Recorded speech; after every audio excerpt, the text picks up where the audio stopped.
Hello and welcome to Newsmax Now. I'm John Bachman. We begin tonight with a constitutional question that has everybody talking. Can the president pardon himself, and what would happen if he actually did that? Welcome to day 500 of the Trump presidency. President Trump tweeting this morning that he stated that he has the absolute right to pardon himself, but he made a point to say that he wouldn't need to do that because he's done nothing wrong. He also continued to slam special counsel Robert Mueller's Russia investigation.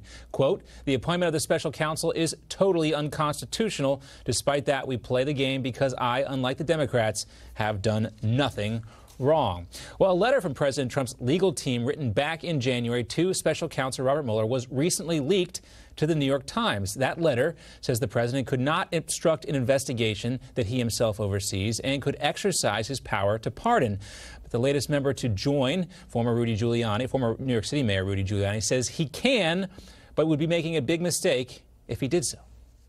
It's not going to happen. So it's a hypothetical point. Pardoning himself would just be unthinkable, and it would lead to probably an immediate impeachment.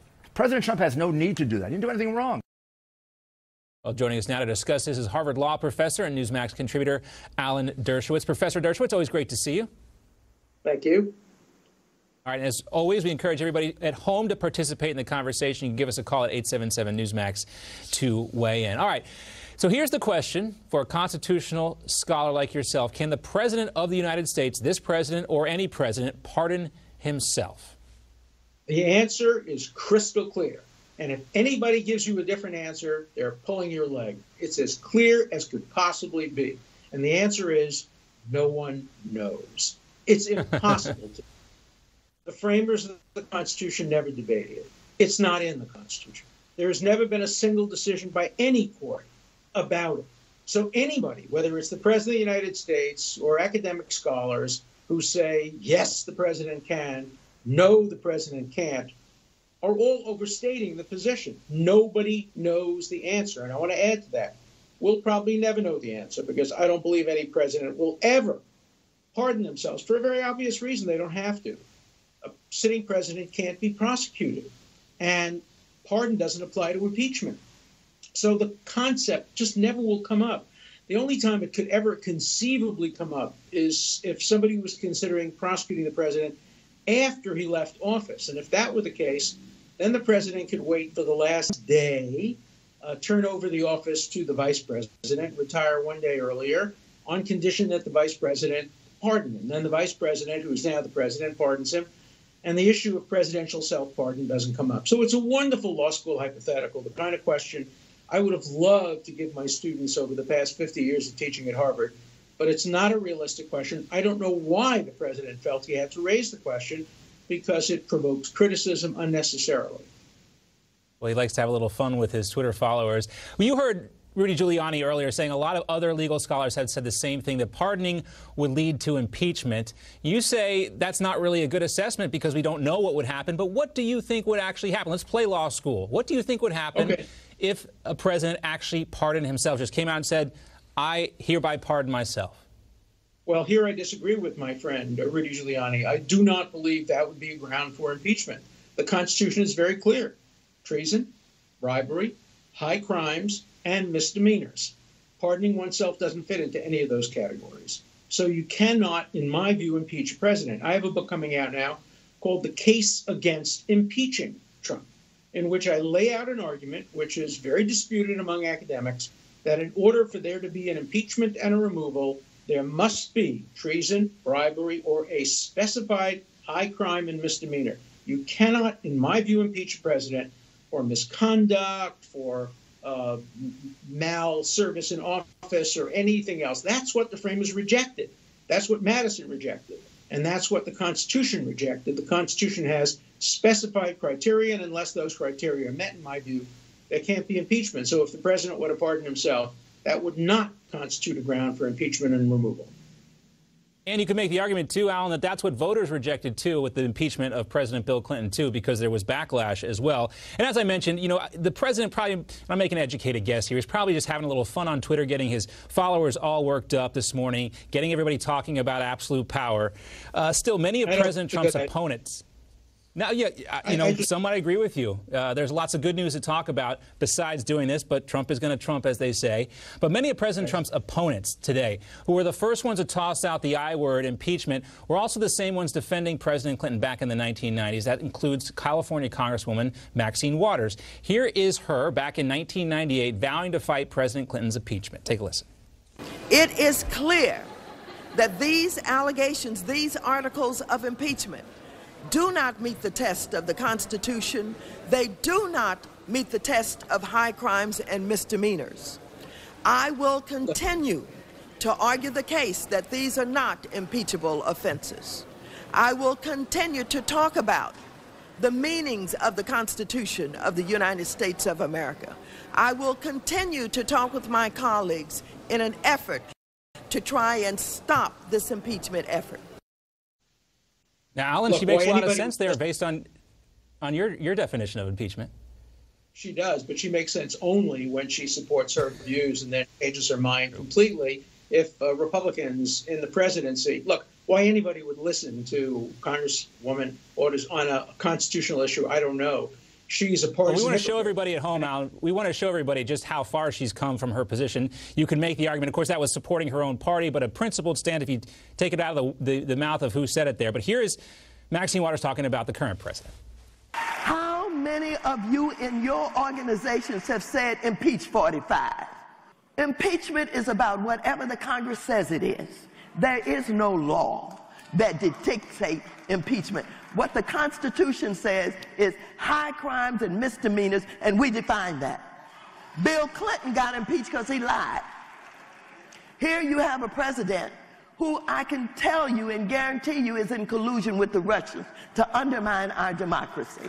Here you have a president who has obstructed justice. And here you have a president that lies every day. When is the black community going to say, yeah, impeach him? I don't know what race has to do with this. She's outrageous. For her, everything has to do with race. Everything has to do with race. And everything has to do with whether it helps the Democrats or hurts the Republicans. She's a rampant hypocrite. She's an ignoramus when it comes to the Constitution. And nobody should pay any attention to what she says when it comes to constitutional law. She says one thing one day, another thing the other day. The same criteria don't apply to Democrats and Republicans. She's part of the problem, not part of the solution. The framers explicitly rejected impeachment as a partisan tactic, and she wants to introduce it as a partisan tactic. One rule for Democrats, one rule for Republicans. That's her, and nobody should take her seriously.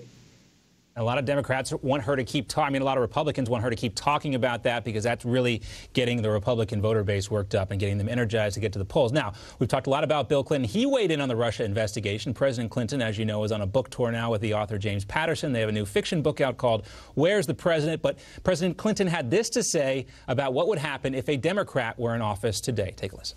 If there were a Democratic president and these facts were present, most people I know in Washington believe impeachment hearings would have begun already. If there were a Democrat in power right now. You think that makes a difference, Democrat or Republican in office? Of course it does. And what the president is saying, what President Clinton is saying, is that impeachment is partisan. He knows he was a victim of it. If he had been a Republican, obviously the House would never have impeached him back then. And so what I think he's saying is be careful. Don't use impeachment as a partisan tactic. Apply the shoe on the other foot test, which is what I always wanted to apply. What would your position be if the shoe were on the other foot? If Hillary Clinton had won the election and if Republicans were shouting, lock her up and impeach her, I'd be saying Republicans would be saying impeach, impeach, and a lot of Democrats would be saying don't impeach, or don't prosecute.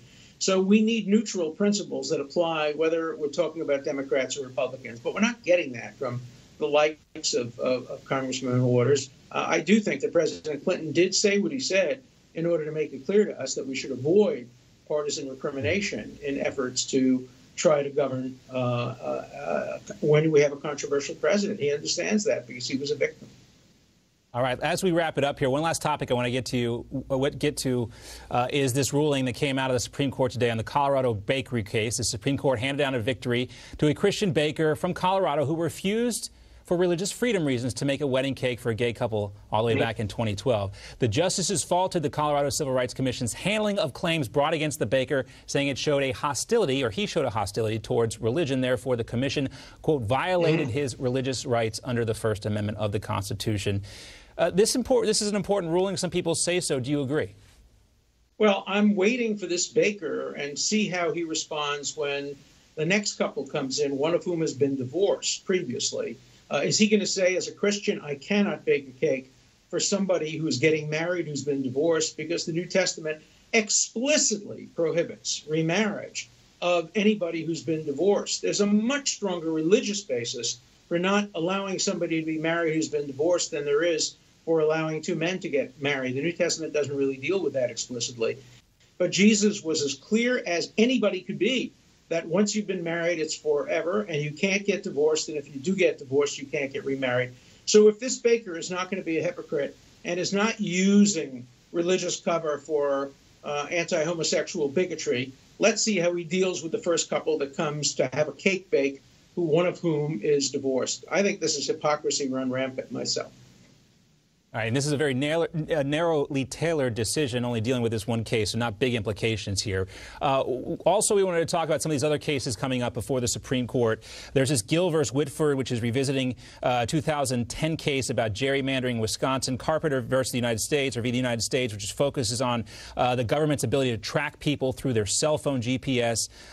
Abdoud versus Detroit School Board of Education. Can public sector unions collect fees from non-members? And also a question about that is before the Supreme Court now. Can states collect sales taxes from online sales? Out of all those I just mentioned, Professor, which one do you think would have the biggest impact on the lives of average Americans? Oh, there's no doubt that the reapportionment case is one of the most important cases in modern American history. Apportionment is the heart of democracy. If we don't have fair apportionment, it means that some people's votes count more than other people's votes. And I think it's very important that the Supreme Court get into the issue of apportionment and make sure that everyone's vote counts the same. Look, the Constitution gave more power to the small states through the United States Senate, 2 senators for each state. But the idea of the House of Representatives and other representative bodies being subject to legislative manipulation violates, I think, the spirit of the Constitution. So I hope the Supreme Court will set up rules that return us to a situation where everybody's vote, at least for the House of Representatives, counts relatively equally. And that would mean they have to redraw every state map. It'd be very interesting to see. Professor Dershowitz, thanks for coming on today. Great to talk to you and get your legal insight. We'll talk to you again real soon. Thank you. Newsmax TV. Watch us on Dish, DirecTV, AT&T Uverse, Verizon Fios, or download our free app. Don't have Newsmax TV? Call your local cable provider and request Newsmax today.